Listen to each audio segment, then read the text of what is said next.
ज्या ज्या ठिकाणी जाल, दुकानात गेलात, बसमध्ये गेलात, ट्रेनमध्ये गेलात, टॅक्सीत बसलात, कुठेही गेलात, जास्तीत जास्त प्रमाणात म्हणण्यापेक्षा कायमस्वरूपी तुम्ही समोरच्याशी मराठीमध्येच बोला, त्याला मराठीत बोलायला भाग पाडा. अहो, आता माझ्याकडे कर्नाटकातला व्हिडिओ आलाय. कर्नाटकामधले तो माणूस तिकडे त्या रिक्षावाल्याला हाकलून देतोय. बातम्या नाही होणार, कारण त्यांचे सत्ताधारी, त्यांची सरकार त्यांच्या जनतेच्या, त्यांच्या लोकांच्या खंबीरपणे पाठीशी उभे असतात. वरती कोणी येऊ अगर न येऊ,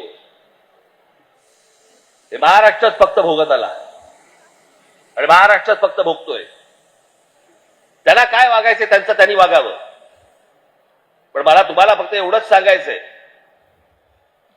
की तुम्ही खंबीर राहा, तुम्ही कडवट राहा. जर तुम्ही घट्ट असाल, तुम्ही जे खडकासारखे टणक असाल, कोणी आतमध्ये शिरायचा प्रयत्न करणार नाही.